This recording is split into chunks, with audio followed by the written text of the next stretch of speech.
ብልጭልጭ ያልሆነ ማርሽ ቀያሪ ፕሮጀክቶች፣ በዝምታ እየተሰሩ ያሉ ልማቶች በሀገር ተስፋ እንዳንቆርጥ የሚያደርጉ በቅርቡ የሚታዩ እየተሰሩና እያለቁ ያሉ ወሳኝ የልማት ስራዎች።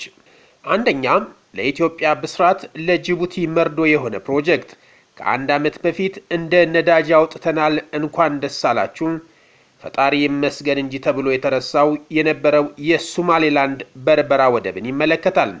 3 ቢሊዮን ዶላር ወጪ የተያዘለት ከኢትዮጵያ ሶማሌላንድ የሚያገናኝ ግዙፍና ዘመናዊ የባቡር ፕሮጀክት ነው። ሙሉ ለሙሉ ወጪው በወንድም ሀገር በምትመራው ኤሚሬትስ የሚደገፍ ነው። ስራው ከተጀመረ የቆየና በሁለቱ ማለትም በራስ ገዟ ሶማሌላንድና ኢትዮጵያ ስምምነት አስቀድሞ የተጠናቀቀ ነው። ከዚህ በፊት ሲነገር የነበረው የመንገድ ዝርጋታ እንደሆነ ነበር። አሁን ላይ ፕሮጀክቱ እየተሰራ ሲሄድ የባቡር ዝርጋታ እንደሆነና ይህም ኢትዮጵያን ከፍተኛ ተጠቃሚ የሚያደርጋት ይሆናል። ከጅቡቲ ጋር ብቻ የተጣበቀው የወጪና የገቢ ትስስር ይለውጣል። እንደሚታወቀው ጅቡቲና የተባበሩት ኤሚሬትስ በመካከላቸው ጥሩ ግንኙነት የሌላቸው ናቸው። በቅርቡ የጅቡቲው ፕሬዝዳንት ጊሌ ኤሚሬትስ ቀጠናውን እያወከች ነው ሲሉ ተደምጠዋል። ይህ በሆነበት ይህ ማርሽ ቀያሪ ፕሮጀክት ሲጠናቀቅ ኢትዮጵያ ሙሉ ለሙሉ ከጅቡቲ ጥገኝነት የምትላቀቅ ያደርጋታል። ኢትዮጵያ በአሁኑ ወቅት ከጅቡቲ ታጁራ፣ ከኬንያ ላሙ በተጨማሪ ይህ የበርበራ ወደብ ከተጠቀመች እንዲሁም የኤርትራን አሰብ ካሳካች በዙሪያዋ ያሉትን ወደቦች በመጠቀም ቀጠናውን በቁጥጥሯ ስር ይሆናል ማለት ነው። በዚህም አሁን ካለው የኤርትራ ውጥረት ባሻገር ከጅቡቲ ጋር የሚያላትማት ሆኗል። ምክንያቱም የበርበራን ወደብ መጠቀም በጅቡቲ ጥቅም ላይ ከፍተኛ ሳንካ ይፈጥራል።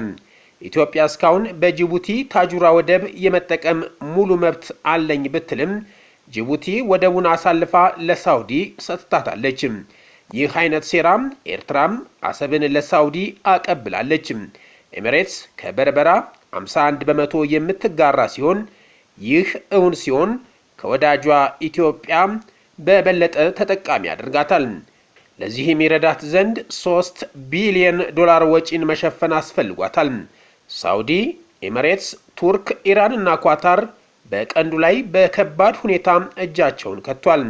ያም ሆነ ይህ የበርበራን ወደብ በባቡር የማገናኘት ስራ በቅርቡ ሲጠናቀቅ ኢትዮጵያ የወደብ ኮሪደር የባህር በር የመጠቀም እድሏን በከፍተኛ ሁኔታ እያረጋገጠ እንደሆነ ያመላክታል። ሁለተኛው ተጠባቂው ፕሮጀክት ጠቅላይ ሚኒስትር ዶክተር አብይ አህመድ የመንግስትን የ2017 በጀት ዓመት የ6 ወራት የሥራ አፈጻጸምን በተመለከተ ከምክር ቤት አባላት ለተነሱላቸው ጥያቄዎች ምላሽና ማብራሪያ በሰጡበት ወቅት ኢትዮጵያ የማዳበሪያ ፋብሪካ ለመገንባት በቅርቡ ከናይጄሪያው ባለሀብት ዳንጎቴ ጋር እንደምትፈራረም ተናግሯል። በማብራሪያቸውም የኢትዮጵያ የጀርባ አጥንት ለሆነው የግብርና ዘርፍ ምርትና ምርታማነትን መጨመር በተደረጉ ጥረቶች ተጨባጭ ውጤቶች መመዝገባቸውን አንስተዋል።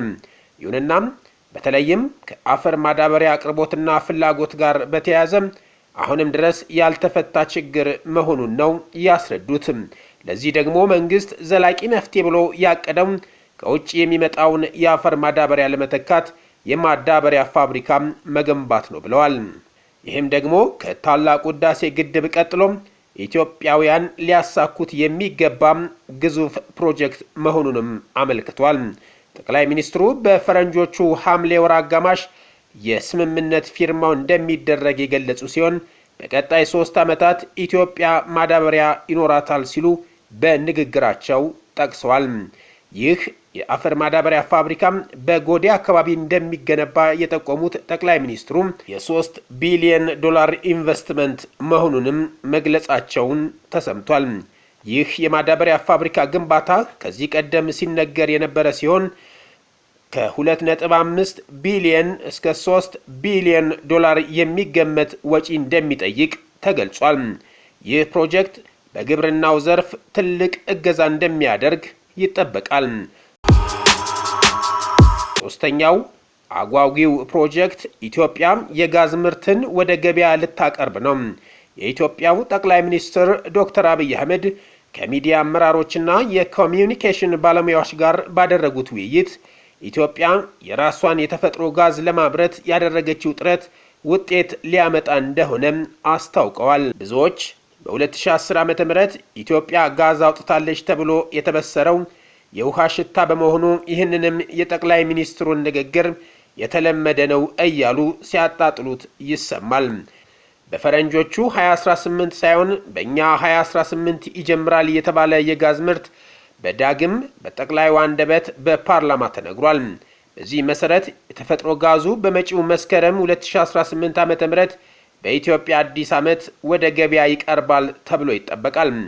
ይህ ምርት የት አካባቢ እንደሆነ በቀጥታ ባይናገሩም በንግግራቸው ወቅት ላለፉት 2-3 ዓመታት እኔ የምጎበኘው ጋዙን ነው፣ እናንተ የምታዩት ስንዴውን ነው ሲሉ ተናግሯል። አራተኛው ብዙ የተባለለትና ሲጠበቅ ዘግይቶ አሁን እውን የሆነው ታላቁ የህዳሴ ግድብ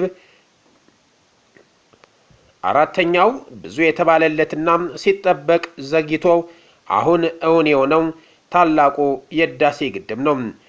ታላቁ የህዳሴ ግድብ ግንባታ ተጠናቆ ሪቫን የመቁረጥ ስነ ስርዓቱ በመጪው መስከረም 2018 ዓ.ም እንደሚከናወን ጠቅላይ ሚኒስትሩ ገልጿል። ይህ ግድብ ለኢትዮጵያ የኃይል ምንጮች ከፍተኛ አስተዋጽኦ እንደሚያበረክት ይታመናል። እነዚህ በቅርብ ጊዜ ውስጥ የሚታዩት ለውጦች የኢትዮጵያን ኢኮኖሚ ከፍ ለማድረግና የአገሪቱን የልማት ምዕራፍ ለማፋጠን ትልቅ ሚና እንደሚጫወቱ ገልጸዋል።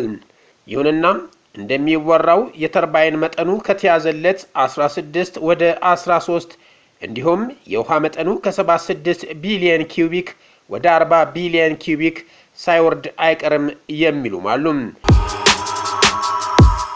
አምስተኛው ዝም ተብሎ እየተሰራበት ያለ ግን ደግሞ ወሳኝ የልማት የጀርባ አጥንት ያህል አገር ካመረተችው የምታድግበት ካላመረተችው ምንም ብትሰራ የማትለወጥበት እስከዛሬ ካልተሞከሩ አሁን ላይ በድፍረት እየተሰራበት ያለ ፕሮጀክት ነው።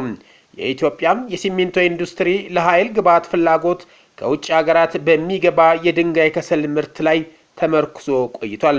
የኢትዮጵያ ዓመታዊ የድንጋይ ከሰል ፍላጎት 2.2 ቢሊዮን ቶን ይደርሳል። ይሁንና ከ2012 ዓ.ም ጀምሮ የሀገር ውስጥ ድንጋይ ከሰል ለመጠቀም በመንግስት በተደረገ ድጋፍ ትርጉም ያለው ለውጥ ተገኝቷል። በዚህም የተነሳም ከውጪ በሚገባ የድንጋይ ከሰል ላይ የነበረው የ100% ተጽዕኖ ወደ 34.15% ዝቅ ብሏል። የሀገር ውስጥ የድንጋይ ከሰል የመጠቀም ምጣኔም ከ0% ወደ 65.85% እምርታ አሳይቷል። ይህ ለውጥ ከውጪ ከሚገቡ ይልቅ የሀገር ውስጥ ሀብት ቅድሚያ ሰጥቶት የመጠቀም ፖሊሲን ውጤታማነት የሚያሳይ ሲሆን የኃይል ምንጭ ማረጋገጥና በውጪ ሀብት ላይ መመርኮዝንም ይቀንሳል። በዚህ ለውጥ አንዱ ቁልፍ ባለሚናም በደቡብ ምዕራብ ኢትዮጵያ ክልል በዳውሮ ዞን በተርጫ አካባቢ ክሌሌ ላይ ያለው ኢቲ ማዕድን ልማት አክሲዮን ማህበር የድንጋይ ከሰል ማምረቻ ፋብሪካ ነው። ይህ ፋብሪካም በሰዓት 150 ቶን በማምረት እያደገ ለመጣው ፍላጎት ለሀገር ውስጥ የድንጋይ ከሰል ምርት ከፍተኛ አስተዋጽኦ ያበረክታል። ሌላው ዮ ሆልዲንግ ፋብሪካ የተባለው ሲሆን በሰዓት 150 እንዲሁም በአመት 1 ሚሊዮን ቶን የታጠበ የድንጋይ ከሰል እንደሚያመርት ተጠቅሷል። ከግማሽ ቢሊዮን ብር በላይ ወጪ ተደርጎ ተገንብቷል የተባለውና ከሁለት ስማቸው ካልተጠቀሰ የህንድ ኩባንያዎች ጋር በትብብር እንደሚሰራ የተነገረው የከሰል ድንጋይ ማምረቻ ፋብሪካ በሙሉ አቅሙ ማምረት ሲችል በአመት እስከ 2.1 ሚሊዮን ቶን የታጠበ የድንጋይ ከሰል ለፋብሪካዎች በግብአትነት እንደሚያቀርብም በፋብሪካው የሥራ ኃላፊዎች ታምኖበታል። ከአዲስ አበባም በ400 ኪሎ ሜትር ርቀት ላይ በቤኒሻንጉል ጉሙዝ ክልል የተገነባው ፋብሪካው ለ700 ሰዎች የሥራ ዕድል ፈጥሯል ተብሏል። በፌደራልና በክልሉ በድምሩ 211 ኩባንያዎች ፈቃድ ተሰጥቷል። እነርሱም የአነስተኛ ኢንዱስትሪ 209፣ የከፍተኛ ኮንስትራክሽን 1 እንዲሁም የልዩ አነስተኛ የጌጣጌጥ ማዕድናት 1 የምርት ፈቃድ የወሰዱ ኩባንያዎች ናቸው። እነዚህ ኩባንያዎች የማዕድን ምርት ጀምረው በአገራችን ለሚገኙ ኢንዱስትሪዎች ግብዓት ማቅረብ ጀምሯል። በተለይም በጋሞ ዞን፣ በወላይታ ዞን እና በቡርጂ ዞን ላይ የድንጋይ ከሰል ማዕድን ምርት ስራ የተጀመረባቸው አካባቢዎች ናቸው። በጋሞ ዞን እና ኮሬ ዞን ላይ የካርትዝ ማዕድን ምርት፣ በደቡብ ኦሞ ዞን የግራናይት ማዕድንና ኮንሶ ዞን ላይ በከፊል የከበሩ አካማሪን እና ኤመራልድ ማዕድናትን ምርት ስራ ጀምሮ ስድስተኛም የተሰራ ግን ለብልጽግና ለልማት ማረጋገጫ የሚሆን ፕሮጀክት 2000 ኪሎዋት የሚያመነጨው የሶላር ኃይል ማመንጫ ፕሮጀክት ተመርቆ ለአገልግሎት ክፍት ሆኗል።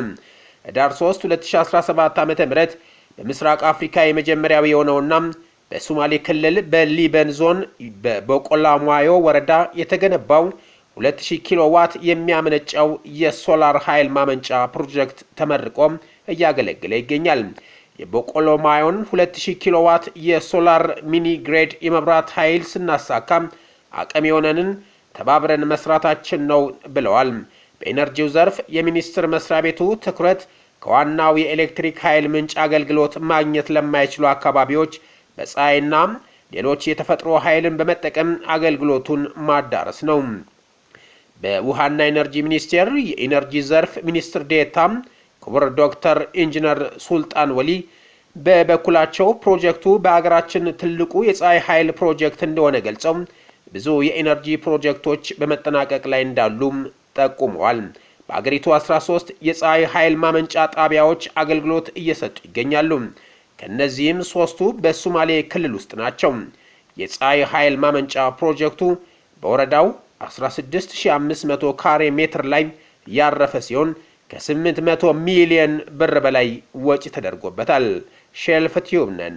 መርጠና እናመሰግንም፣ ለይተና አንተችም። አበቃን። ሰላም።